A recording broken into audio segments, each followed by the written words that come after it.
विकासाचा बॅकलॉग भरून काढणार, तालुक्यातील विविध कामासाठी 2 कोटी मंजूर, उदयराजे भोसले.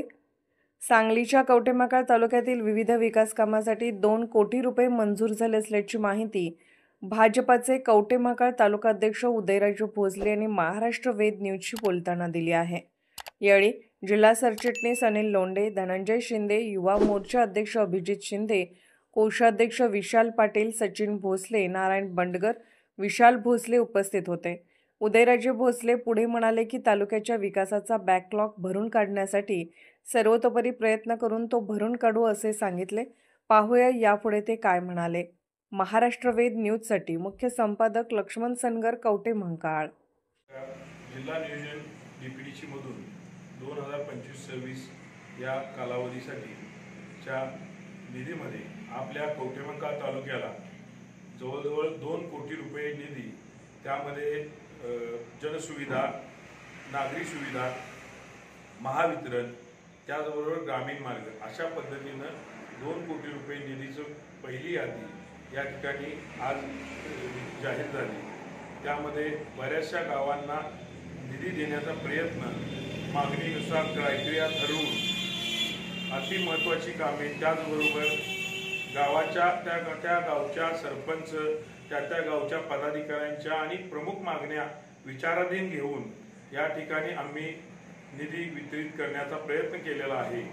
येणाऱ्या काळामध्ये लवकरच आणखीन भरीव निधी देण्याचे आश्वासन या ठिकाणी सर्व ज्येष्ठ नेत्यांनी, आदरणीय या जिल्ह्याचे पालकमंत्री चंद्रकांत दादा, त्याचबरोबर आमचे जिल्हाध्यक्ष, सर्व आमदार, सर्व ज्येष्ठ नेत्यांनी लागणाऱ्या काळामध्ये कवठेमहांकाळ तालुक्यासाठी भरघोस निधी देण्याचे आश्वासन दिलेलं आहे. सध्या 2 कोटी रुपये कवठेमहांकाळ तालुक्यातील विविध गावांना या ठिकाणी मंजूर झालेला आहे. त्याबद्दल भारतीय जनता पार्टीच्या सर्व ज्येष्ठ नेत्यांचे, आमचे पालकमंत्री या जिल्ह्याचे आदरणीय चंद्रकांत दादा, त्याचबरोबर जिल्हाध्यक्ष आदरणीय सम्राट बाबा महाडी, त्याचबरोबर पृथ्वीराज बाबा, सर्व आमच्या जिल्ह्यातील आमदार गोपीचंद पडळकर साहेब, गाडगीळ साहेब, खाडे साहेब, सत्यजित भाऊ आणि पक्षाचे सर्व ज्येष्ठ नेत्यांचं कवठेमहांकाळ तालुका भारतीय जनता पार्टीच्या वतीनं आम्ही मनपूर्वक आभार मानतो. येणाऱ्या काळामध्ये कवठेमहांकाळ तालुक्यामध्ये वर्षानुवर्ष जी काही रखडलेली डीपीची कामे होती, महावितरणची, जी काही रस्त्यांची कामे होती, काही गावांचे अंतर्गत रस्ते, स्मशानभूमी, अशा विविध माध्यमातून थोडा निधी देण्याचा प्रयत्न या ठिकाणी भारतीय जनता पार्टीच्या माध्यमातून झालेला आहे. मधल्या काळामध्ये जो काही या कवठेमहांकाळ तालुक्याचा विकासाचा बॅकलॉग पडला होता, जो काही दुजाभाव आपल्या तालुक्याला होत होता, तो दुजाभाव संपवण्याचं काम इथून पुढच्या काळामध्ये भारतीय जनता पार्टी मोठ्या ताकदीनं कामातून दाखवून देणार आहे की विकास आणि झालेला बॅकलॉग भरून काढण्याचं काम आम्ही मोठ्या प्रमाणात या ठिकाणी करू, हे आश्वासन या ठिकाणी देतो. जो निधी मंजूर झालेला आहे त्याबद्दल भारतीय जनता पार्टीचे सर्व नेते, पालकमंत्री, जिल्ह्यातील सर्व नेते, आदरणीय मुख्यमंत्री देवाभाऊ यांचं तालुक्यातील भारतीय जनता पार्टीच्या वतीनं, तालुक्यातील सर्व भारतीय जनता पार्टीच्या पदाधिकाऱ्यांच्या वतीनं आम्ही मनपूर्वक आभार मानतो.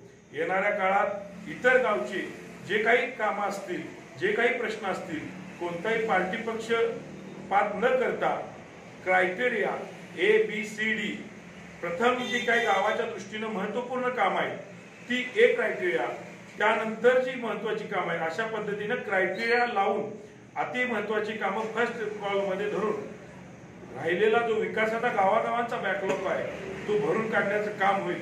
मधल्या काळात जो काही आपल्या तालुक्यावर दुजाभाव झालेला आहे तो दुजाभाव नक्कीच भरून काढण्याचं आश्वासन या ठिकाणी भारतीय जनता पार्टीच्या माध्यमातून आपल्या तालुक्यातील सर्वांना आम्ही आश्वासन देतो आणि आलेल्या निधीबद्दल वरिष्ठ नेत्यांचं, सर्वांचं या ठिकाणी आभार मानतो.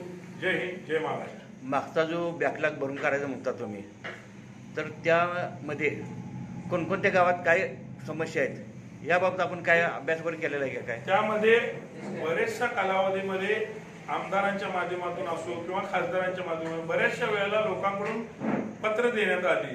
डीपीच्या बाबतीत 100-200 लोक ओव्हरलोडच्या बाबतीत पत्र व्यवहार झाला. परंतु त्या लोकांना निधी मिळालेला नाही. गेल्या 15 वर्षात प्रतिनिधित्व करत असताना काही गावचे रोड, रांजणी लोणावळी रस्ता असू दे, खड्ड्यातून चाक वरती निघत नाही. 10 ते 15 वर्षामध्ये 15 वर्ष विधानसभेचे प्रतिनिधित्व करत असताना त्या गावाकडे 2 गावांना जोडणारा, 2 राज्यांना जोडणारा रस्ता, कर्नाटकला जोडणारा रस्ता दुर्लक्षित झाला. असे काही भरपूर या तालुक्यामध्ये रस्ते आहेत की मागणी खूप मोठ्या प्रमाणात आहे. त्यामुळे हा बॅकलॉग हा शब्द वापरतोय. त्यामुळे येणाऱ्या काळात जो काही बॅकलॉग राहिलेला आहे तो नक्की मोठ्या ताकदीने भरून काढला जाईल, हे आश्वासन या ठिकाणी देतो. कवठेमंकाळ शहरालगत मसवा चौक ते NT पाटील नगर या रस्त्यावर खड्डे पडलेले आहेत. नक्कीच हे कवठेमंकाळ शहरासाठी नगराध्यक्षांनी ज्या वेळेला भारतीय जनता पार्टीमध्ये प्रवेश केला त्याच वेळेला आदरणीय चंद्रकांत दादांनी 5 कोटी रुपये निधीची विकास कामाचे आराखडा या ठिकाणी तयार करून मागवलेला आहे. जे काही आमच्या पार्टीचे नगरसेवक आहेत त्या सर्व नगरसेवकांनी या ठिकाणी आपल्या आपल्या प्रभागातील आणि इतर प्रभागातील ही सुद्धा कामं या ठिकाणी सुचवलेली आहेत. तोही लवकरात लवकर निधी जाहीर होईल. या ठिकाणी त्या माध्यमातून कामाला सुरुवात होईल. पण या रस्त्याच्या मध्ये समावेश केलेला आहे का? नक्कीच अशा केलेला आहे का? यामध्ये कसं आहे, 5 कोटीमध्ये भरपूर विकास निधी ज्या काही प्रभागातून लोकांच्या मागण्या आहेत त्या बऱ्यापैकी पूर्ण होतात. त्यामध्ये काही अडथळा येणार नाही. आणि जरी काय अडचण आली तर येणाऱ्या काळात 25-15चा निधी आहे. येणाऱ्या काळात त्या दृष्टीनं असू दे किंवा PWDचा असू दे, त्या दृष्टीनं आम्ही सर्व पदाधिकारी, ज्येष्ठ नेते पक्षातले घेऊन आम्ही मोठ्या ताकदीनं पाठपुरावा करणार आहे. त्यात ते मात्र शंका नाही. कवठेमंकाळ शहरामध्ये जी पाणी पुरवठा योजना चालू आहे बनकरवाडी तलावातून, त्या पाईपलाईनसाठी पूर्ण शहर उखरलेलं आहे. प्रत्येक वार्डामध्ये डबरी पडले आहेत. सगळं ते ठोकले लावले, सगळे उखरले आहेत. त्याबाबत काय त्यात तरतूद केलेली आहे? पाण्याचा प्रश्न हा गंभीर, पाण्याचा नव्हे, जे रस्ते उखरलेले आहेत, रस्ते उकरलेले आहेत. आता सध्या चिखल झालेला आहे. त्याबाबत सर्वप्रथम तो प्रश्न गंभीर असल्यामुळे तो प्रश्न जुन्या नेत्यांनी असं मार्गी लावला आणि तो मार्गी लागल्यानंतर आता त्या रस्ते उखरलेले जो हा विषय आहे तो या येणाऱ्या निधीमध्ये जिथे जिथे गरज आहे, खरोखरच रस्ते खराब झालेले आहेत तिथं नक्कीच तो भरून रस्त्याची कामे पूर्णत्वास नेण्यात येतील. त्यात काही अडचण नाही.